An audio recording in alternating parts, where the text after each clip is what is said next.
الحمد لله نحمده ونستعينه ونستغفره ونؤمن به ونتوكل عليه ونعوذ بالله من شرور أنفسنا ومن سيئات أعمالنا من يهده الله فلا مضل له ومن يضلله فلا هادي له ونشهد أن لا إله إلا الله وحده لا شريك له ونشهد أن سيدنا مولانا محمدا عبده ورسوله أما بعد ہمارے اس دعوت کے کام میں مشورے کی بڑی اہمیت ہے۔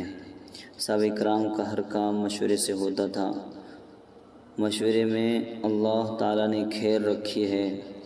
مشورے میں ہر ساتھی کی رائے لی جائے تالیف قلب کے لیے، لہذا مشورے میں ہر ساتھی اپنی رائے دین کے فائدے کو مد نظر رکھتے ہوئے دے، اور مشورے میں ہر ساتھی ہر کام کو کرنے کی نیت سے بیٹھے۔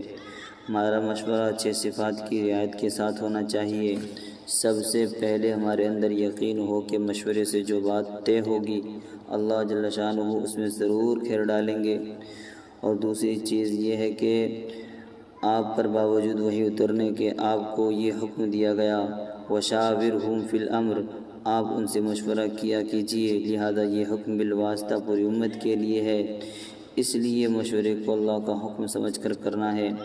علم و ذکر کی روشنی میں مشورہ ہو، یعنی جس ساتھی کے بارے میں رائے دی جائے دینے والا اس سے پوری طرح واقف ہو، یہ علم کی رعایت ہے۔ اور ذکر کی رعایت یہ ہے کہ مشورے میں غفلت کے ساتھ نہ بیٹھے بلکہ پوری توجہ اور دھیان کے ساتھ بیٹھے۔ جس عمل کے بارے میں رائے پوچھی جاوے رائے دیوے۔ اور مشورے میں اقرا مسلم کی رعایت یہ ہے کہ اپنی رائے دینے کا انداز ایسا ہو کسی دوسرے ساتھی کی رائے پر ضد نہ پڑے، یعنی اس کی رائے کو نہ کاٹے۔ اور اخلاص نیت کی رعایت مشورے میں اس طرح ہوگی کہ رائے کے دینے میں اپنی ذاتی غرض نہ ہو۔ اور تفریغ وقت کی رعایت یہ ہے کہ ہمارے مشورے کی غرض یہ ہو کہ پوری امت میں پورا دین پوری حقیقت کے ساتھ زندہ ہو، اور اس کی محنت کے لیے پوری امت اپنی جانی مالی قربانی دینے کے لیے تیار ہو جاوے۔ مشورے کی مثال ایسی ہے جیسے کہ شہد کے چھتے کی مختلف مکھیاں مختلف جگہوں سے مختلف پھولوں کا رس لاتی ہے، پھر اس عرق یعنی رس کے مجموعے سے شہد بنتا ہے۔ اور شہد کے بارے میں قرآن فرماتا ہے فیہ شفاء للناس۔ اس طرح جماعت میں مختلف ساتھیوں کی مختلف رائے ہوتی ہے، اور ان رائےوں کو امیر جمع کرتا ہے، پھر کسی ایک رائے پر فیصلہ کرتا ہے۔ اس فیصلے میں اللہ تعالیٰ خیر ڈالتے ہیں، لہذا ہم سب کی ترقی کا راز ایسا ہے کہ ہم اپنے آپ کو مشوروں کے تابع کر دیویں۔ مشورہ کے تابع ہو کر چلنے میں اطاعت اور ماننے کا جذبہ پیدا ہوتا ہے۔ مشورے کی 3 بنیادیں ہیں۔ نکلے ہوئے ساتھیوں کا صحیح وقت کیسے گزرے، جس جگہ جماعت کا قیام ہو وہاں کی مسجد والے اعمال اور بستی کے ایمان والوں کے گھر میں بنیادی اعمال کیسے زندہ ہو، اس بستی سے کم 3 دن کی نقد جماعت کے لیے تیار ہو۔ مشورے کا مقصد بھی ذہن میں رکھیں، اپنی ذات کی اصلاح، اعمال، مسجد کا قیام۔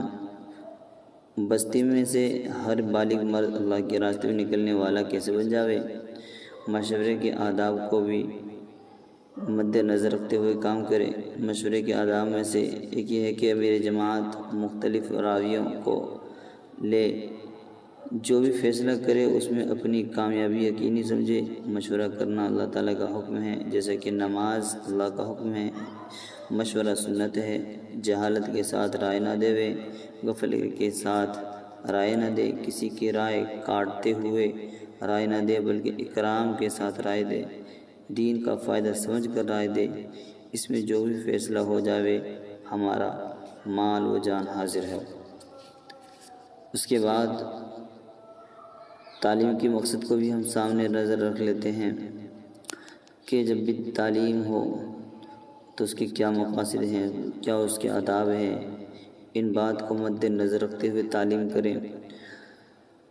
جنت اور جہنم کی باتوں کو سن کر ہمارا دل اثر لینے والا بنے۔ فضائل اعمال کے ذریعے ہمارے اندر دین کی سچی تڑپ پیدا ہو جاوے۔ تعلیم کے آداب میں سے پہلا ادب یہ ہے کہ ادب کے ساتھ دو زانوں ہو کر بیٹھے، کلام اور صاحب کلام کی عظمت دل کے اندر ہو، جو سنے اس پر عمل کرنے کی اور دوسروں تک پہنچانے کی نیت سے سنے۔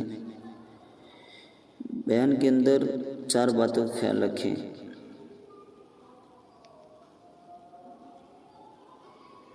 بیان 6 نمبر کے دائرے میں ہو، بات زیادہ لمبی نہ کرے اور حدیث کا مفہوم بیان کرے، بات آسان کر کے بیان کرے، غلط قصے بیان نہ کرے یعنی اسرائیلی روایت۔ اللہ کے راستے میں نکلنے والوں کے لیے سیکھنے کی ترتیب بھی سمجھ لیجئے کہ اس کو کیا ترتیب رہے۔ سب سے پہلے سورہ فاتحہ اور سورہ سکھائے، اس کے بعد التحیات اور دعائے قنوت، پھر درود شریف اور رکوع سجود کی تسبیحات، ثنا اور دعا۔